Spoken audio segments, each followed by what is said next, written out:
1994, Melilla. Un niño de 14 años. Un legionario.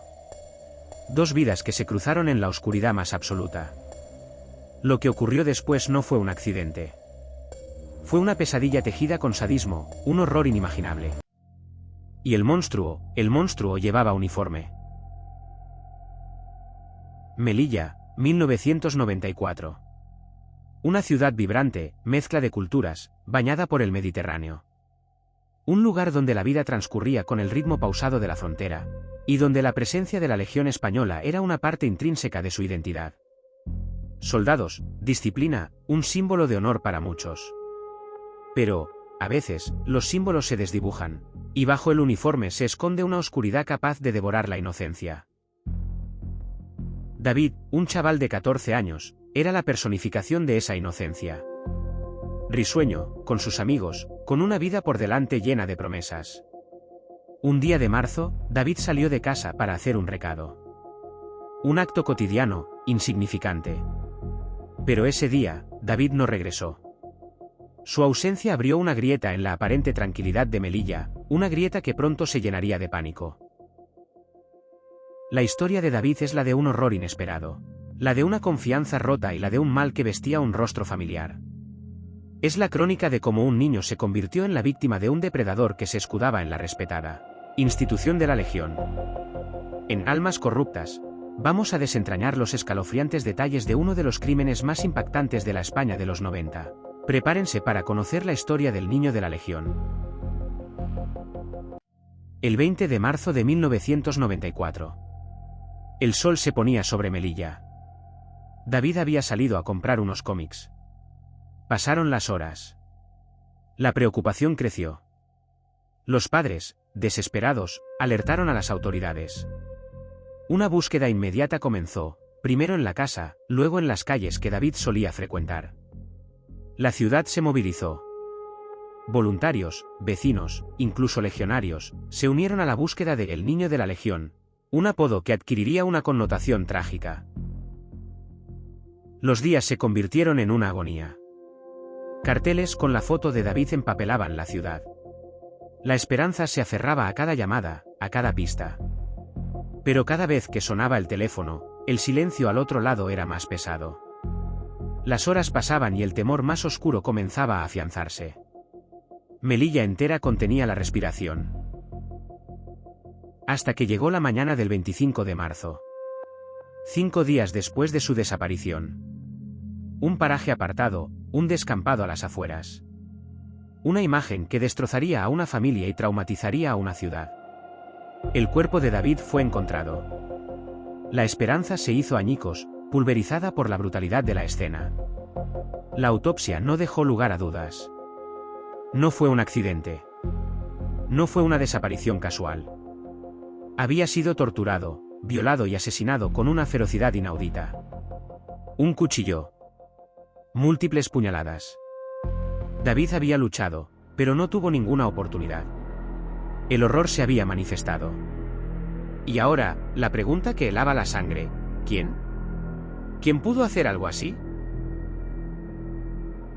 La investigación se aceleró, bajo la sombra de la conmoción. Los primeros indicios apuntaban a un círculo cercano, pero las pistas se desvanecían. Hasta que un nombre empezó a resonar en los corrillos policiales: José Antonio Melero, cabo primero de la Legión. 35 años, con una apariencia irreprochable, un expediente intachable en el tercio, gran capitán. ¿Cómo era posible? Los detalles comenzaron a unirse, pieza a pieza, formando un rompecabezas macabro. Melero había sido visto cerca del lugar del crimen. Su coartada era inconsistente, llena de lagunas. Pero lo que lo delató fueron las pruebas forenses.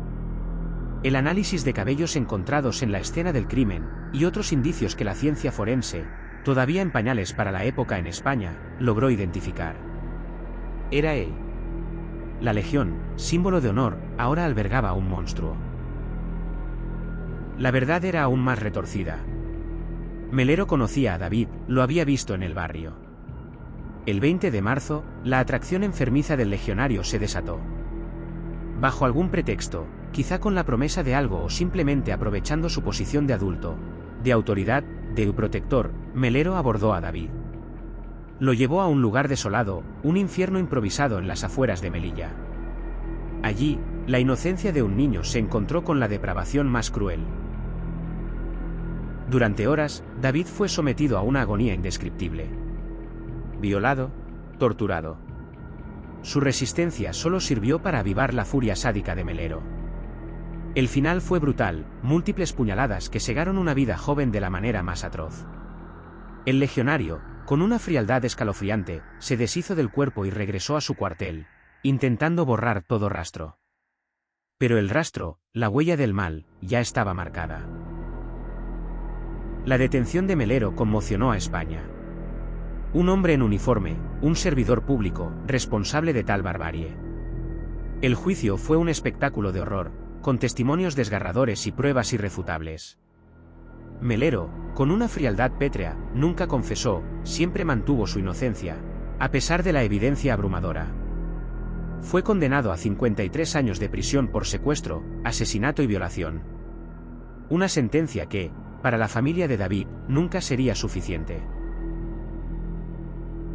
El caso del niño de la Legión no fue solo un crimen aislado. Fue una herida profunda en la conciencia colectiva de España. Para la familia de David, la vida nunca volvería a ser la misma. Destrozados por la pérdida, tuvieron que lidiar no solo con el duelo, sino también con la brutalidad de los detalles, con la imagen de su hijo en manos de un sádico. Su lucha por justicia se convirtió en un símbolo de la resistencia humana ante el horror. Para la Legión, la institución, fue un golpe devastador. Aunque el crimen fue un acto individual, la sombra de la ignominia recayó sobre todo el cuerpo.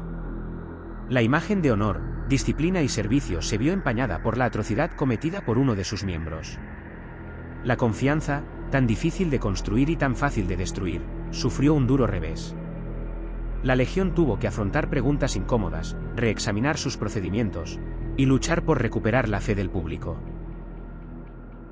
La sociedad española, por su parte, se vio confrontada con la aterradora realidad de que el mal no siempre se esconde en los márgenes.